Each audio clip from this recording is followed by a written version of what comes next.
amigos y amigas de Conversando en el 21? Estamos ahora en una nueva charla con Silvia Emanueli, que es una especialista en cuestiones de derecho a la vivienda, gestión de la vivienda, problemas de las ciudades. Y bueno, ella es una italiana que un día vino y se quedó en México y ya nos enteraremos por qué. Te agradezco mucho que estés con nosotros. Además, en esta condición tan extraña, nos empezó a llover, pero estoicamente vamos a aguantar. Muy bien, muchas gracias por la invitación. Silvia, ¿cuáles son las principales problemáticas de las grandes ciudades para entender lo que le pasa a la Ciudad de México y a otras grandes ciudades como la nuestra en el mundo, para que después caigamos en las particulares? Muy bien. Bueno, en general hay una serie de desafíos en las grandes ciudades, pero no únicamente relacionados con el acceso a la vivienda. Vivienda asequible es uno de los grandes temas del día de hoy. Cómo acceder a la vivienda con los salarios que las personas perciben. Otro tema, obviamente, en las grandes ciudades latinoamericanas, pero no únicamente, es el del acceso al agua. Es un tema fundamental que ha sido puesto sobre la mesa por parte de varios gobiernos progresistas. El tema contaminación, cuestiones ambientales, también es un tema que preocupa mucho a la población por cuestiones relacionadas también con la salud, obviamente. El tema movilidad es otro gran tema, obviamente, para todas aquellas personas, pero no únicamente, que viven a más de 2 horas de sus lugares de trabajo, a veces de las escuelas, de los espacios de esparcimiento, que viven en guetos, diríamos, ¿no?, muy lejanos de todo, sin que haya realmente ciudad alrededor de ellos. Y también el tema basura es un tema relacionado, digamos, a la cuestión del medio ambiente. Hay grandes obstáculos relacionados con cómo podemos realmente también solucionar esta cuestión de una forma adecuada, incluso para los trabajadores, obviamente, de la basura. Entonces, de estas problemáticas en la Ciudad de México, algunas son muy complicadas, tenemos unas más intensas que otras. Claro. Hace una semana platicamos con la secretaria del Bienestar y la Igualdad Social y hablábamos, por ejemplo, del tiempo, la problemática esta de que mientras más pobre o con menos acceso a los derechos, se tiene menos tiempo libre también y se ocupa menos el uso del espacio público, es muy diferente. Claro. Entonces, en la Ciudad de México, ¿tú qué problemáticas has visto como las más recurrentes, las más complejas? Yo diría que estas que he mencionado son problemáticas que tienen su peculiaridad también en la Ciudad de México. Relacionada a la cuestión de la vivienda, obviamente tenemos que hablar también de asentamientos precarios, de asentamientos que están ubicados en lugares de riesgo o en lugares de recarga, en zonas de recarga. Hay mucho conflicto en relación con, por ejemplo, pueblos originarios que no quisieran que permanecieran algunos asentamientos precarios en determinadas zonas. Hay conflictos en general relacionados con lo que llamaríamos la ciudad mercancía y la población de a pie, la población que tiene una serie de dificultad para acceder a lo que pueden ser los beneficios de esta ciudad. Todo el tema de la planeación en estos días se ha vuelto a poner sobre la mesa, la necesidad de dialogar sobre el suelo, sobre el desarrollo justamente de esta ciudad en los próximos 20 años. Obviamente el tema del agua ha sido puesto también sobre la mesa con mucha fuerza por parte de la nueva jefa de gobierno. Yo diría, donde hay nuevas secretarías en este gobierno, tenemos identificado los mayores problemas, ¿no? La Secretaría de Agua, la Secretaría de Vivienda, la de Planeación, la de Participación. Creo que nos dan la pista para realmente ver dónde están los problemas y las prioridades también de esta ciudad. SEDEMA es una secretaría, la Secretaría del Medio Ambiente, que ya tiene varias gestiones que existe, pero ella también está a cargo de problemas muy importantes, ¿no? Sobre todo el suelo de conservación. Seguramente. SEDEMA es fundamental, ahí está, como bien dices, desde hace mucho tiempo, pero las renovaciones quizás más significativas en estos próximos 6 años las veremos probablemente en estas otras secretarías nuevas que deberían, en una óptica también de derecho a la ciudad, que no hay que olvidar que la Constitución de la Ciudad de México es la primera constitución local en el mundo que reconoce este derecho, pues la lógica que está a la base de este derecho es justamente que todas las secretarías que tienen que ver con derechos sociales, por lo menos, dialoguen y construyan de forma integral, digamos, el futuro de esta ciudad. Yo me acuerdo que desde hace muchos años la Oficina de América Latina de la Coalición Internacional del Hábitat que Trabajó mucho siempre en trabajó, y nuestro querido Enrique Ortiz estuvo ahí Exacto, mucho sí. tiempo, planteaba esta idea de hacer ciudad. ¿De qué se trata esto de hacer ciudad? ¿Cómo entendemos los ciudadanos, los que estamos aquí, los que la vivimos todos los días, esta idea de hacer ciudad? ¿Qué quiere decir?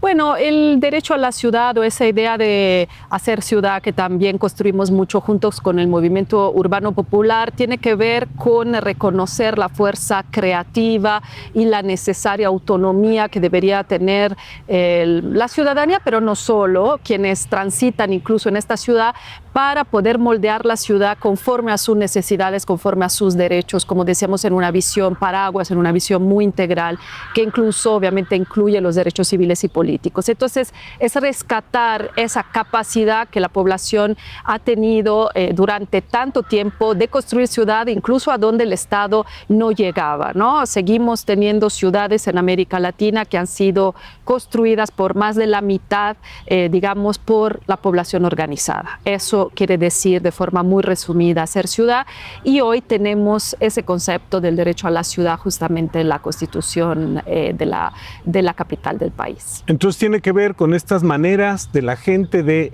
resolver sus problemáticas de manera inmediata. Es decir, cuando la estructura gubernamental, el Estado, no alcanzaban a cubrir estas necesidades básicas y estos derechos, la gente se organizaba ocupando un terreno, diseñando una forma de vivienda colectiva.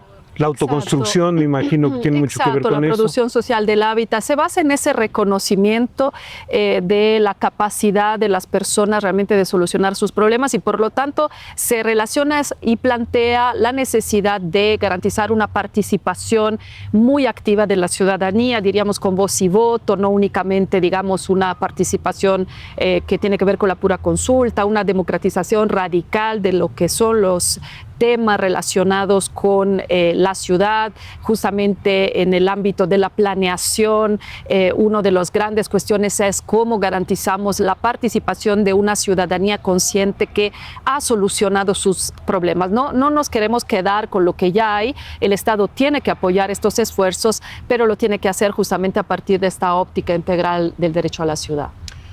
Entonces, esto tiene mucho que ver con una idea del entender el vivir colectivamente, la vida en común, es decir, enfrentarnos a las ideas individualizantes, enfrentarnos a los intereses económicos, a los intereses comerciales o financieros. Exacto, y tiene que ver también con reconocer que hay una serie de bienes comunes que deberían quedar como tales. El suelo es uno, el agua es otro, el aire, digamos, es un esfuerzo también para frenar lo que son procesos de privatización, los espacios públicos como el que hoy estamos aquí compartiendo, el parque, ¿no? ¿Cómo hacemos que la ciudad, a partir del derecho a la ciudad, sea una ciudad más para la gente que para el negocio, diríamos?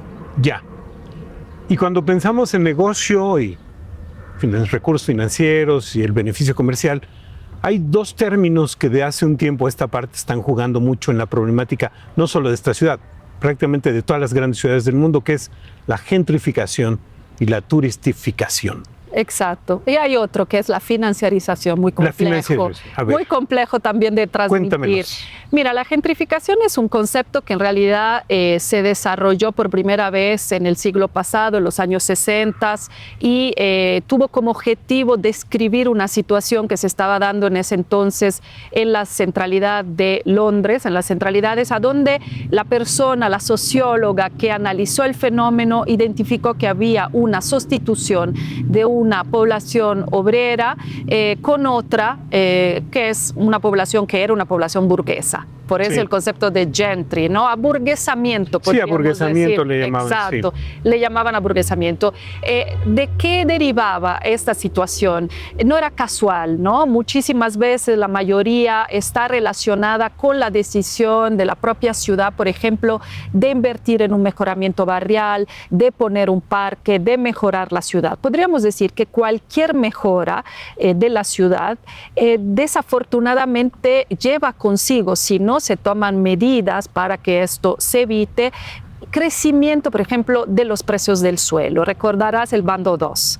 Ese es el ejemplo para la Ciudad de México significativo, una buena idea seguramente que tenía como objetivo permitir mayor densificación de determinadas zonas de la ciudad muy centrales. Que se estaban vaciando. Exacto, una muy buena idea que pero apenas se mencionó implicó una explosión de los precios del suelo. Justamente lo que se quería obtener, que era garantizar que la población no tuviera que salir de esta ciudad. Hoy tenemos alrededor de 100,000 personas que salen por imposibilidad de pagar una propiedad o incluso una renta de la ciudad.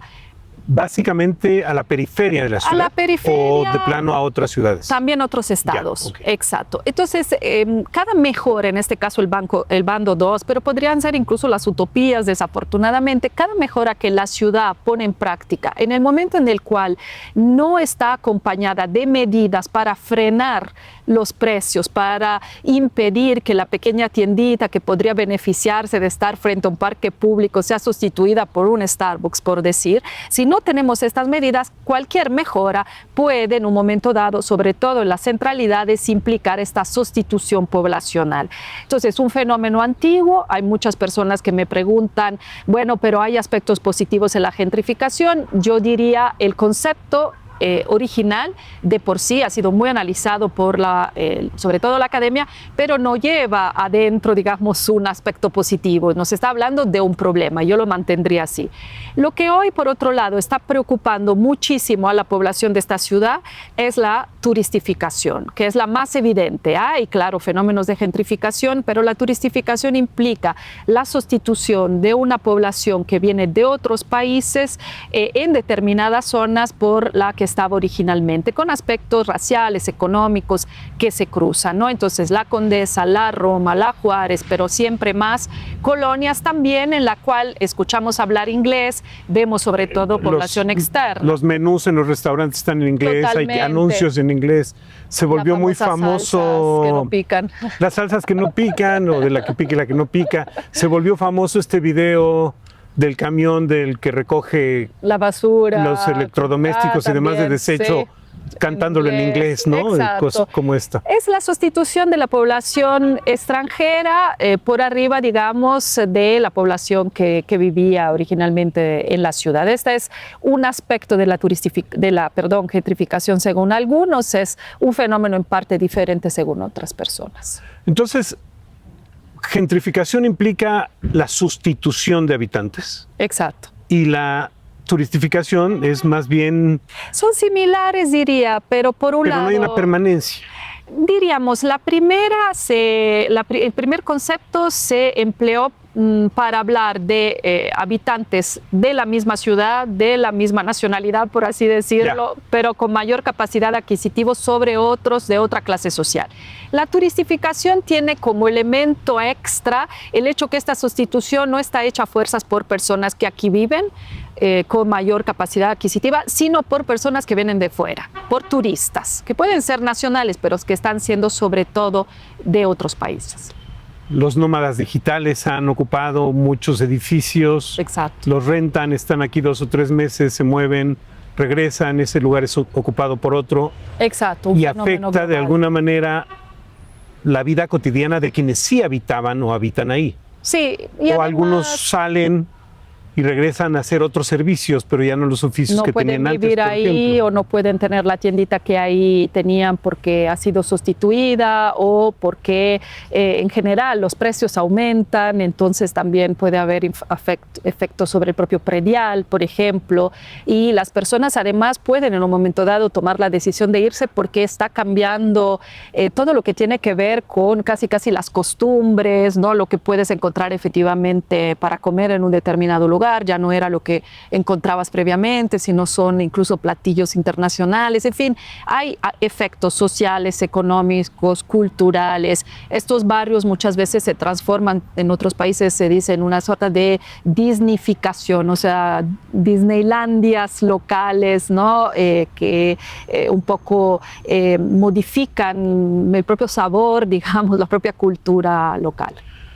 Y en algunos casos es extremo, como recuerdo un par de poblaciones en el sur de Francia Rocamadour, por ejemplo, que tiene 30 habitantes o una cosa por el estilo, y que está cerrada literalmente durante varios meses del año.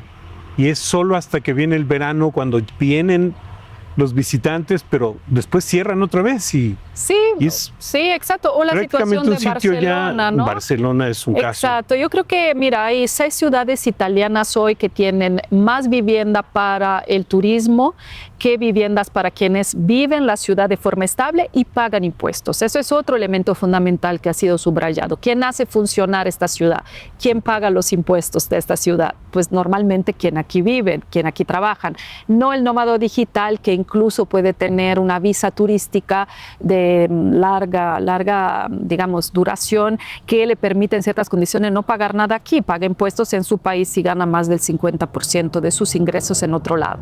Entonces están aquí, usan esta ciudad, claramente dejan algunos recursos, pero también hay todo un cuestionamiento en relación con la economía turística, que no es realmente una economía fuertemente redistributiva. Sí, porque de alguna manera con el pago de los impuestos a veces hay una especie de confusión general, porque todos los que vivimos en una ciudad, con ir a comprar a la tiendita, con estar involucrados en el comercio cotidiano y en la vida cotidiana, estamos poniendo impuestos.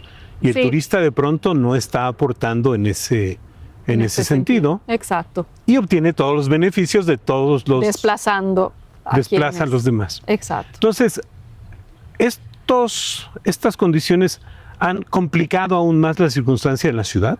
Yo diría precisamente esto. No es la gentrificación, la turistificación, la llegada del nomadismo digital la causa de todos nuestros problemas. Absolutamente no podemos decir esto. Pero es un fenómeno que incrementa las dificultades de la población de acceder a una vivienda. Hoy, por ejemplo, si decides subtraer una vivienda del mercado tradicional de la renta residencial y la destinas al turismo, estás ganando alrededor de 3 veces más en relación con la renta tradicional. Y esto obviamente está impactando mucho. Hay alrededor de 26,000 viviendas, algunas completas, más o menos la mitad, y otras que son cuartos adentro, exacto, que están destinadas a ese mercado turístico.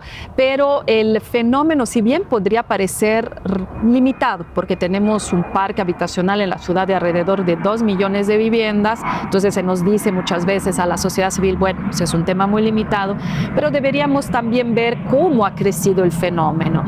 Y según datos que recopila Inside Airbnb, que es una publicación, es un grupo más bien de académicos y académicas que varias veces hemos mencionado, por ejemplo, solo en la Cuauhtémoc, que en los últimos 9 meses hemos tenido un incremento de 336 viviendas que se han quitado de ser vivienda local, digamos, exacto, para ponerla en el mercado exacto, del eso turismo. Nos habla entonces de lo rápido del fenómeno también, ¿no? Y se puede ir creciendo geométricamente, ¿no? Es muy grande. Claro, puede ir creciendo, puede llegar incluso a zonas más alejadas, puede convertirse en un fenómeno que no vaya a impactar únicamente la Roma, la Condesa, la Juárez, como decíamos, Coyoacán, sino siempre más zonas. Así que se suma a la dificultad de acceso a la vivienda. Bien, vamos a hacer el primer corte. Estamos aquí charlando con Silvia Emanueli sobre la problemática de la Ciudad de México. Regresamos en un momento.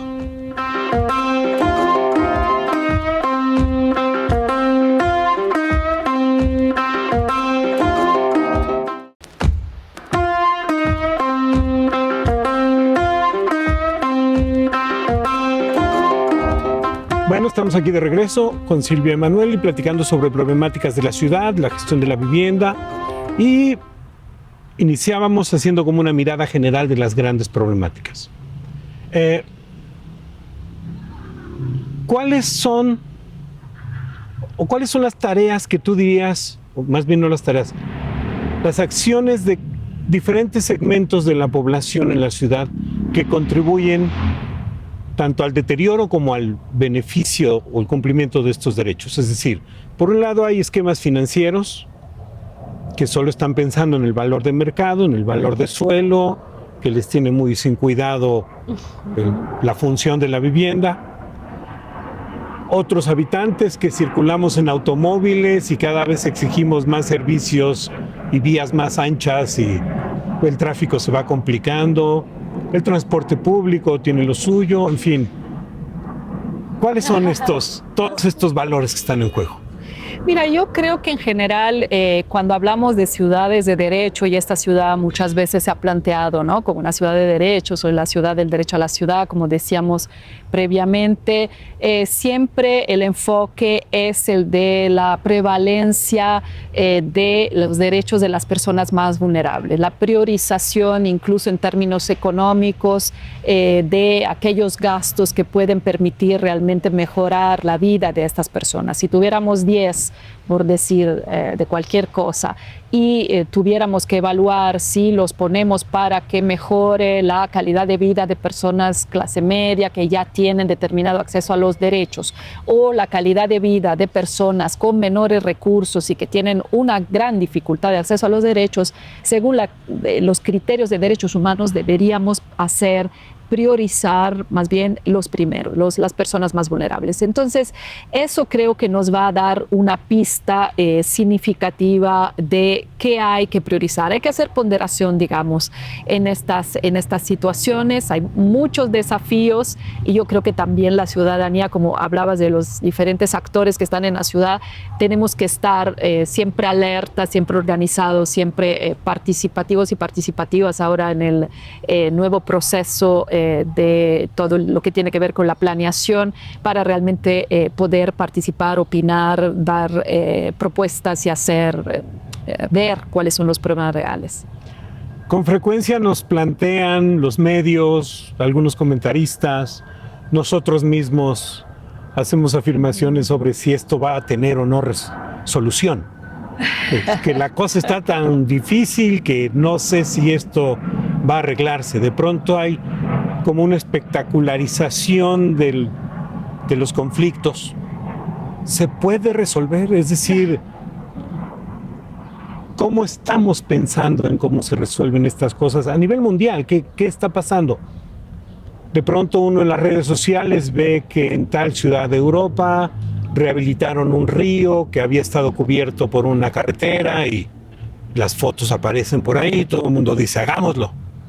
Destapemos el río de la Piedad y bueno, seguramente no es tan fácil hacer esas cosas por muchos valores, no nomás por la intención. Claro. ¿Qué podemos hacer? ¿Qué estamos pensando? ¿Con qué se encuentran ustedes que planean esto, que llevan tanto tiempo pensando y estudiando esto? Mira, yo creo que hay mucho que aprender entre ciudades, ¿no? Creo que el municipalismo puede dar mucho de sí, ese diálogo constructivo entre ciudades, eventualmente entre ellas progresistas, que un poco hablan el mismo idioma para realmente poder enfrentar los problemas de la mejor manera, evaluando lo que se ha hecho en otros lugares, si ha servido, si no ha servido. Creo que esto sigue siendo una riqueza que a veces no es explotada quizás de la mejor manera por las ciudades. La sociedad civil lo hacemos, ¿no? Nos las pasamos haciendo intercambio de experiencias, buscando sistematizaciones, y lo que planteamos, como decíamos un poco en el primer bloque, es reforzar todo lo que son esfuerzos para garantizar los comunes en la ciudad, para encontrar formas de vivienda no especulativa, para eventualmente controlar los precios de la vivienda, intervenir el mercado, controlar la especulación. Pero claro, nuestra postura se encuentra enfrentada a quienes sostienen todavía, y creemos que hay muchos datos que nos deberían hacer pensar que no es así, pero quienes piensan que el mercado lo va a solucionar todo, ¿no? Creo que estas son las dos principales posiciones de una forma muy sencilla, ¿no? Una que considera que podemos seguir creciendo sin límite, gracias justamente al mercado que se autorregula, y otra que por otro lado considera que poner a las personas en el centro, a sus iniciativas, y tener un Estado que recupere, digamos, la rectoría para controlar una serie de ámbitos que tienen justamente que ver con los derechos es la solución, ¿no? Yo diría que estas son las dos posturas que hoy tenemos. Sí nos preocupa mucho la mercantilización de nuestras ciudades. No se va a solucionar, como tú decías, todo de buenas a primeras, pero sí hemos estado insistiendo mucho, los movimientos sociales también lo han hecho, que hay que realmente razonar afuera de la caja, pensar en algo nuevo y no repetir esas mismas recetas que durante tantos años, desde el 92 para acá por lo menos, se han estado planteando con efectos muy, muy negativos en nuestras ciudades, en nuestros territorios. Sí, porque a veces los ciudadanos tendemos a responsabilizar a los demás por un lado y probablemente también algunas acciones que el Estado o el gobierno propone, si no son apoyadas y acompañadas por la ciudadanía, por los inversionistas, por los comerciantes, pues no están tan fáciles. Totalmente, totalmente. Yo diría que en general las autoridades piden ayuda a la ciudadanía. Si son autoridades progresistas, reconocen que les, incluso para ellas, muy difícil enfrentar los intereses económicos, el capital inmobiliario, otros intereses. Y entonces no es poco frecuente que nos digan necesitamos que nos apoyen, necesitamos que reclamen, que critiquen, que hagan propuestas. Yo creo que esto está a la base realmente de una democratización del hacer público. Claramente las ciudades, los gobiernos también en varias ocasiones han decidido, por otro lado, facilitar únicamente el desarrollo del sector privado, pero hay algunos que están realmente buscando razonar de otra manera y me parece que el actual gobierno de Clara Brugada, por lo menos en las intenciones, acaba de empezar, está en esa línea, ¿no? Realmente aliarse con los movimientos, con los grupos para proponer políticas diferentes. ¿Desde hace cuánto estamos planeando en la ciudad? ¿Desde hace cuánto de veras dirías tú empezamos a llevar a cabo políticas que estén pensando en estas soluciones? Porque se nos hace a algunos que hubo un momento en el que dejamos que esto creciera, que de pronto algunas estructuras de gobierno pues dejaron que las cosas fueran pasando. Otras incluso lo hicieron parte de sus proyectos, ¿no?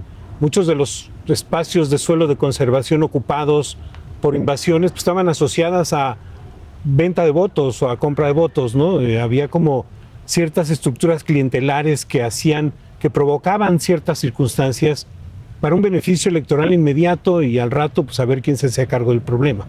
Sí, digamos que la planeación en realidad se ha hecho durante mucho tiempo simplemente haciendo prevalecer las ganancias, diríamos, en lugar que los derechos o todo lo que tú estás planteando, digamos, de diferentes niveles de corruptelas, por así decirlo. A mí me parece que con la Constitución de la Ciudad de México se quisieron cambiar las cosas. El Instituto de Planeación de esta ciudad, por ejemplo, se pensó como un órgano que tendría además a su interior una serie de instancias que realmente permitirían una mayor participación de los diferentes sectores. Y se planteó también que esa planeación se tendría que hacer justamente para concretar el derecho a la ciudad, como decíamos. Creo que estamos muy cerca de ver si eso va a suceder con este gobierno. En el gobierno previo se hicieron esfuerzos para llevar a cabo este proceso de planeación desde un poco una óptica participativa, pero yo diría que no se logró del todo, la participación fue baja, en general no se integraron como debían los organismos que estaban pensados por la propia Constitución para acompañar este proceso de una forma más equilibrada entre intereses justamente del sector privado y de otros, pero no se acabaron conformando. Entonces yo diría que hoy estamos frente a una nueva situación y Clara Brugada ha planteado realmente que lo que quiere es que la planeación a los próximos 20 años sea un poco la espina dorsal de su gobierno y me parece que ha dado elementos para que esto así fuera. O sea, me da la impresión, ¿no?, que pidió que se parase este proceso poco acelerado que se estaba dando en relación con la planeación, que ya habían documentos que habían sido entregados en el Congreso y como cuando ganó planteó, bueno, eso déjemelo hacer a mí. Creo que justamente en estas próximas semanas volverá a activarse 2020 ya lo han anunciado, todo ese proceso, y ahí veremos si realmente lograremos una mayor participación ciudadana, una mayor capacidad de incidencia. Ahí somos fundamentales todos y todas. No podemos dejar que otros definan sobre la planeación de esta ciudad. Y esto tiene que suceder participando en los comités vecinales, en esta cuestión del presupuesto participativo, sí, en estos mecanismos. También hubieron consultas específicas relacionadas con la planeación, no deberían ser estos los únicos mecanismos. ¿Qué otros caminos, qué otras acciones tendríamos que empezar a llevar a cabo como ciudad y como ciudadanos? Porque de pronto pareciera que todos tenemos muy claro y no necesariamente lo tenemos claro. Mira, un tema que creo que es fundamental es y sigue siendo el tema del suelo. No se logró en la constitución de esta ciudad incluir un derecho al suelo o, digamos, lineamientos claros en relación con este derecho, que tiene que ver con la posibilidad justamente de permanencia de las personas que quieren vivir en esta ciudad. Obviamente se pueden hacer muchas más cosas, se puede hacer descentralizaciones también de las ciudades para no seguir creciendo en exceso, pero en fin, la cuestión es que el tema del suelo ha estado muy combatido en el marco del debate constitucional. No se logró la recuperación de plusvalía, no se logró ese reconocimiento, como decía, explícito del derecho al suelo. Yo diría que hay que empezar por el suelo, porque, por ejemplo, hoy la jefa de gobierno está planteando hacer más vivienda pública en renta como una solución a los altos precios de la vivienda, como decíamos, que impactan sobre todo a quien gana menos de 5 salarios mínimos, que no han tenido durante muchos años ninguna política realmente enfocada a ellos y a sus necesidades. Pero para poder hacer realmente procesos y proyectos innovadores en ese sentido, necesitamos empezar por saber con qué suelo contamos, dónde está el suelo público y cómo evitar que este suelo público se venda, se pierda, cómo hacerse de más suelo público, a partir de qué recursos. Yo creo que esto es fundamental. Si no hacemos este ejercicio, por ejemplo, no existe una única base de datos concentrada que permita saber justamente dónde está el suelo disponible, se nos va a hacer muy difícil de realmente plantear proyectos de vivienda social o pública. Entonces, empecemos por el suelo, por ejemplo, sería un gran tema, y evitemos que de ese suelo tan atractivo se apropien otros. ¿Y por qué perdimos ese control? O sea, ¿dónde? ¿En las alcaldías, en el gobierno central de la ciudad? ¿Cómo vienen estos procesos de desorden? Pues desde hace muchos años la información relacionada con el suelo no está en una única base de datos, para decirlo de una forma sencilla. O sea, hay como una cierta fragmentación. Esto es la parte técnica. Hay una fragmentación que no favorece realmente la comunicación interinstitucional sobre ese tema tan fundamental y la toma de decisión sobre esas cuestiones. Pero por otro lado, también tenemos obviamente una serie de intereses que hacen que el suelo se venda al mejor postor o que se permitan una serie de acciones de corruptelas que han sido definidas rápidamente como mafias inmobiliarias, por ejemplo. Y si el gobernante de una alcaldía no es del mismo equipo, ¿no? Entiendo que el cártel inmobiliario se le inundaron todos los archivos y ya no se pudo encontrar mucha información, ¿no? Vamos a hacer el siguiente corte en este momento. Esto está muy interesante. Además, está lloviendo, o sea, pero bueno, hacemos un corte y ahora volvemos.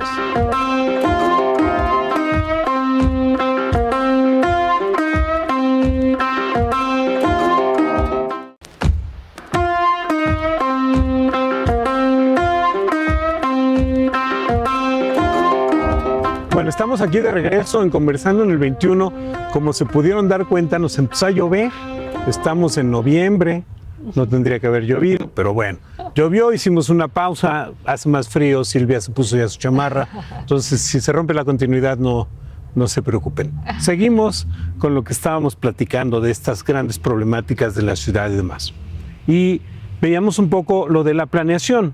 Para este tercer bloque quiero que me platiques qué acciones concretas estamos llevando a cabo en la ciudad para tratar de mejorar estas condiciones de garantizar el derecho, por ejemplo, a la vivienda, pero en general el derecho a la ciudad.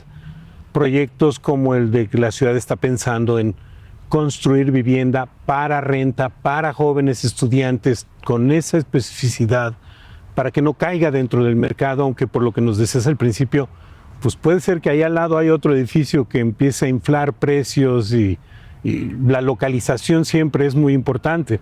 Exacto, mira, yo creo que ese proyecto al cual tú te refieres es un proyecto piloto, diría muy novedoso, propuesto por colectivos organizados de jóvenes, eso también es otro elemento muy importante, que la ciudad decidió respaldar apoyando la construcción en un terreno público.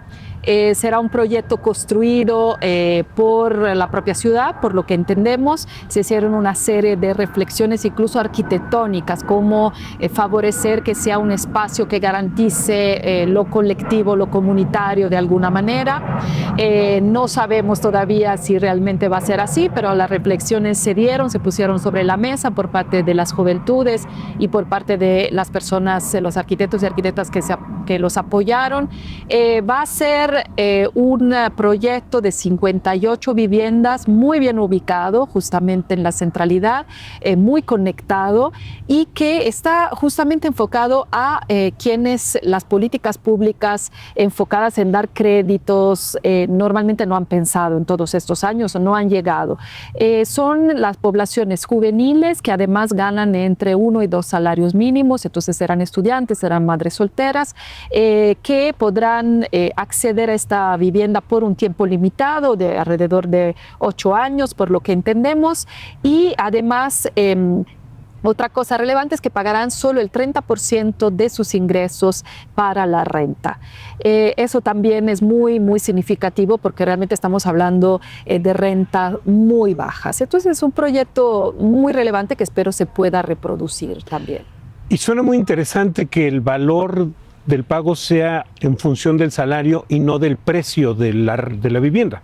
Totalmente. Porque eso iguala la condición para muchos, no es un precio que unos lo alcancen y otros no, sino depende de tu 30%, como muchos créditos que ofrecen las instituciones sociales. Claro, sí, pero lo interesante efectivamente aquí es que se está utilizando un estándar que ya ha sido establecido a nivel internacional por las Naciones Unidas como el máximo que una persona debería dedicar o una familia debería dedicar a la vivienda si quiere además seguir satisfaciendo otras necesidades básicas, ¿no? No debería deberse discutir entre pago la renta o llevo mis hijos al doctor o los mando a la escuela, ¿no? Obviamente deberíamos poder garantizar todos los derechos, las necesidades y este tope es el que máximo, realmente es un tope máximo, debería permitirlo. Entonces ese es un tema. Otro tema es que efectivamente, a diferencia de lo que pasa cuando la construcción de este tipo de proyectos que también existen ha sido hecha por el sector privado, no se logra bajar el precio a ese nivel. Incluso sí hay una construcción con estas características, pero donde el sector privado se alía con el público. ¿Por qué? Porque el sector privado siempre está buscando la ganancia y no va nunca a realmente rebajar, por así decirlo, los precios de tal manera de poder acceder a esta población. Por eso nos parece de extrema relevancia que este sí sea un proyecto donde el público no subsidia al privado regalándole el suelo, ¿no? O abriéndole una serie de facilidades, sino que realmente, por lo que entendemos hasta ahora, es un proyecto público para las juventudes y tendrá muchos beneficios. Sí, sobre este proyecto, sobre la vivienda, pues tenemos el caso de Infonavit, en el que la gente de pronto acababa con deudas impagables, ¿no? Y resulta que el Estado estaba subsidiando a todos en el proyecto porque pues de pronto un programa de vivienda que tenía que ser responsable socialmente acababa encareciéndose y complicándose mucho. Exacto, y mira, yo creo que ligado a eso, si me permites, creo que también hay otra novedad que hay que mirar y es el artículo 123 constitucional, así como ha sido modificado por una propuesta todavía de López Obrador el 5 de febrero, ¿no? Con ese paquete de múltiples reformas, 20 reformas que, digamos, ha provocado mucho cuestionamiento en relación con algunas de ellas, pero el de la vivienda creo que ha pasado a veces un poco desapercibido y es muy interesante. interesante, y es plantear que el Infonavit vuelva a construir como lo hacía en el pasado, y planteé también alternativas en cuanto a renta público-social. En realidad no es pública porque es un organismo tripartido, pero una renta social. O sea, que las opciones para el sector que cotiza en el Infonavit no sean únicamente las de compra de una vivienda, sino también de poder rentar. Eso creo que es también significativo, recuperar la rectoría del Estado en esto. Bien, en otras canchas, por ejemplo, el agua.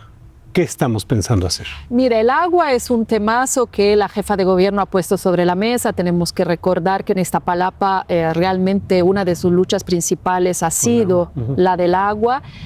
Yo entiendo que el planteamiento a partir justamente de la nueva Secretaría del Agua será un poco reformular toda la gestión, intentar también tener una visión metropolitana de la problemática del agua, aliarse por lo tanto con el Estado de México, aliarse con Morelos, Hidalgo. Exacto, Hidalgo, y tener una visión más integral de la cuestión y poder solucionarla no solo con acciones muy de corto plazo, que también hay que seguir teniendo porque hay una serie de emergencias todos los días, sino realmente buscando una nueva gestión del agua, no solo con captación, sino incluso reinserción del agua que se podría perder en el subsuelo. El tema es que hoy la Secretaría todavía está en construcción. Claro. Hay muchas cosas que no sabemos realmente cómo se van a hacer, pero me parece que en términos de planteamientos el tema del agua es un tema, como decíamos, que se quiere repensar desde un poco otra óptica, desde la gestión y la participación, incluso comunitaria, con esa idea de las contralorías del agua que está teniendo siempre más fuerza. Hace rato hablaste también de las utopías y el proyecto de la jefa de gobierno es 100 en la ciudad. ¿Cómo las ves? Ese proyecto, a mí lo que he conocido en Iztapalapa me parece extraordinario. Exacto, totalmente. Es un acierto por donde uno lo vea, ¿no? Ha generado comunidad, ha generado tiempo libre, está siendo útil para cuestiones económicas, está fomentando en los niños prácticas regulares de deportes, no entretenimiento, sino este orden que implica ir a entrenar, la natación. Creo que es Iztapalapa ahora es la ciudad con más albercas cercanas a los 50 metros, ¿no? Exacto, es una maravilla ver estos espacios que también son espacios a donde se está buscando fomentar los cuidados, ¿no? Toda esta reflexión de la ciudad feminista, de la ciudad de los cuidados, está anclada justamente en esas utopías que están pensadas, además de lo que comentabas, para favorecer que también quienes cuidan en esta ciudad, que en su mayoría son mujeres,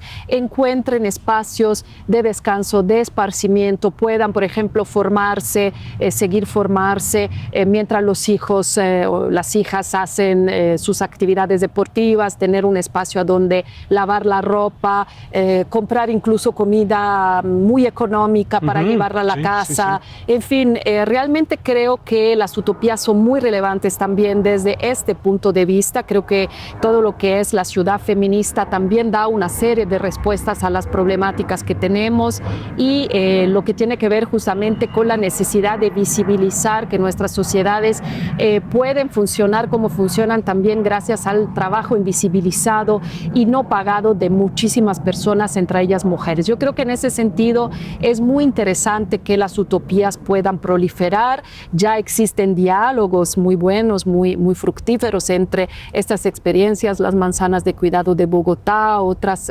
experiencias similares. Creo que lo importante siempre será pensar las utopías junto con la vivienda, o sea, no separarlo. ¿Por qué? Porque justamente también alrededor de estas utopías podrían incrementarse los precios del suelo, de la vivienda. Ya hemos visto en la ciudad, en algunos lugares, que se hace publicidad de nuevas construcciones diciendo aquí vamos a tener una utopía.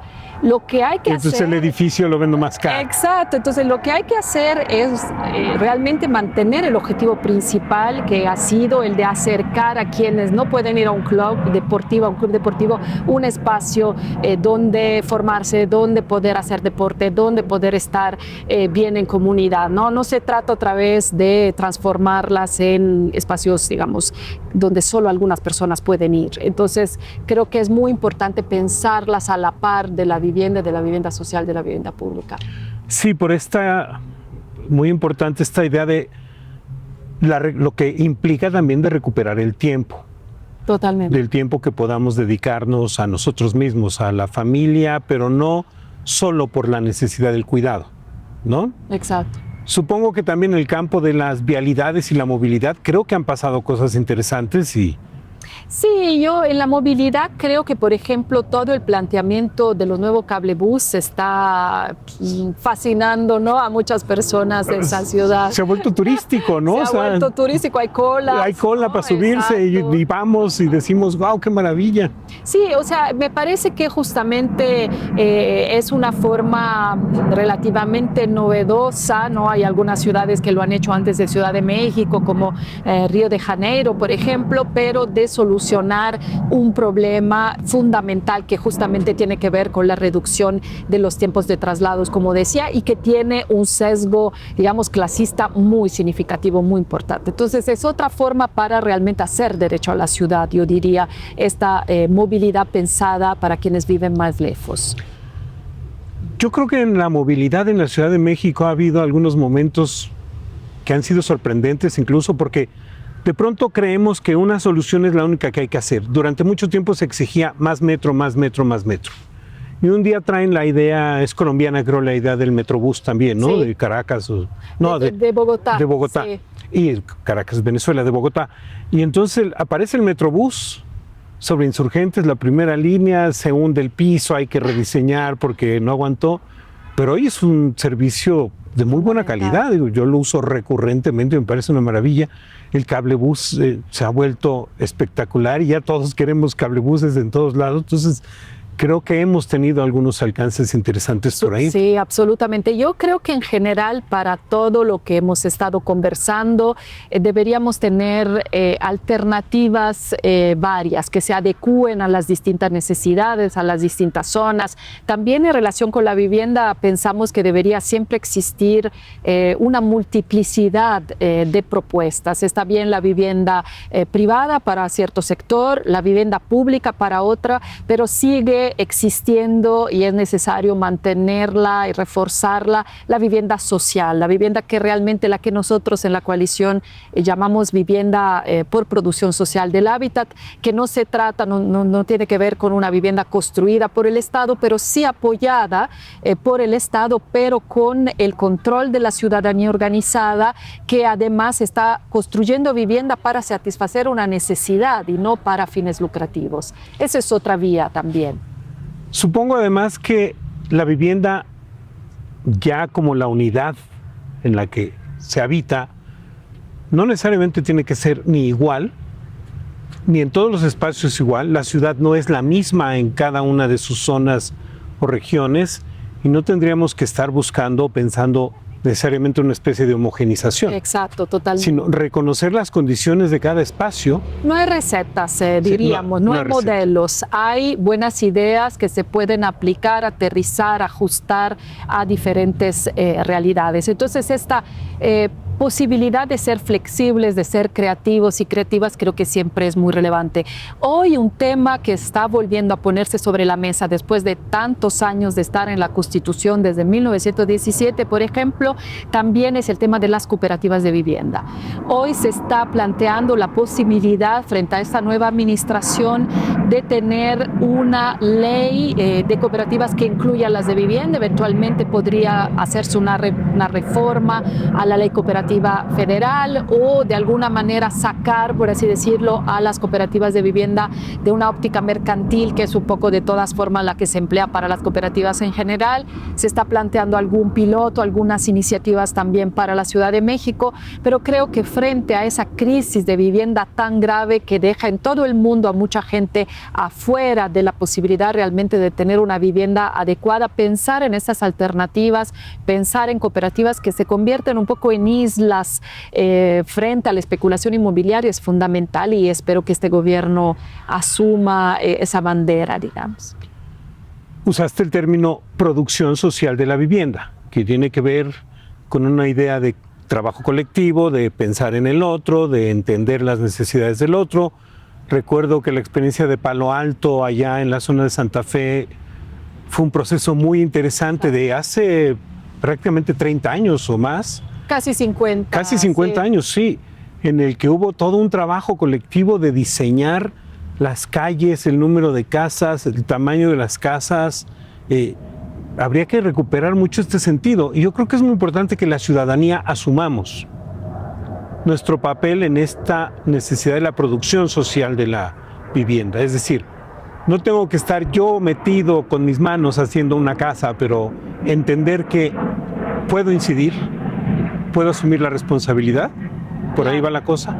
Sí, podemos meter las colaborar manos o no, sí, en el lodo, digamos, o no. Efectivamente, la cooperativa Palo Alto es para JIC, para toda la región, un poco un foco, un faro, ¿no? Muy relevante. Ha sido una experiencia impresionante de dignificación también de una población que iba a ser desplazada de las minas de carbón donde trabajaban, que en un momento dado se cerraron, y por otro lado, gracias a la organización social, el intercambio con otros países, incluso la asesoría técnica, la participación activa de toda la comunidad, mujeres obviamente incluidas, niñez, ha permitido que esta población permaneciera en el lugar donde quería estar y construyera un barrio bellísimo, diríamos, ¿no? Hemos hecho hace muchos años un estudio que demuestra cómo con menos, cuando se hace producción social, se logra más. En lugar de los 30 metros cuadrados de una vivienda del pasado Infonavit, por así decirlo, del antiguo Infonavit,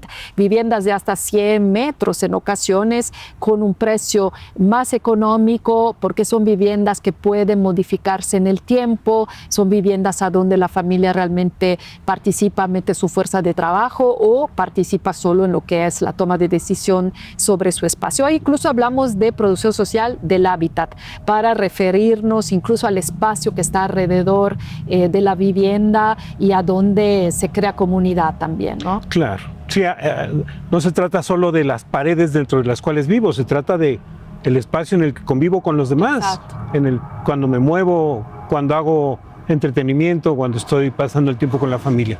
Entonces, estamos ya llegando al final de esta charla, que estuvo muy divertida. Además, en este ámbito tan urbano, tan de una ciudad, los aviones, la lluvia, el parque, los coches, en fin, estuvo bastante divertido. ¿Qué futuro, en un minutito, le ves a esto? ¿A dónde vamos? ¿Qué es lo que hay que hacer?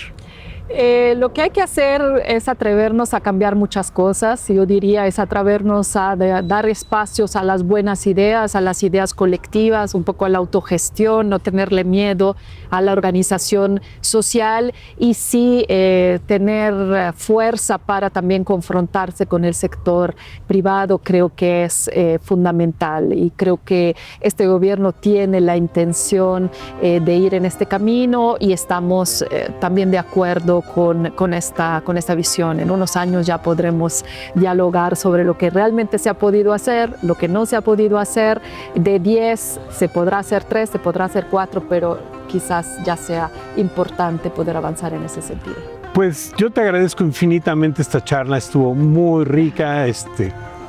Nuestro público pues ya vio una serie de vicisitudes. Empezamos de día, terminamos de noche, lluvia, en fin. Pero te propongo que mantengamos el contacto para poder ir viendo este avance, porque pues va a haber muchas canchas jugando y te agradecemos otra vez. Muchísimo, Silvia. Gracias por la Emanueli, invitación. gracias al público que nos acompañó en este programa. Esperemos que lo disfruten mucho y seguimos conversando en el 21. Hasta luego.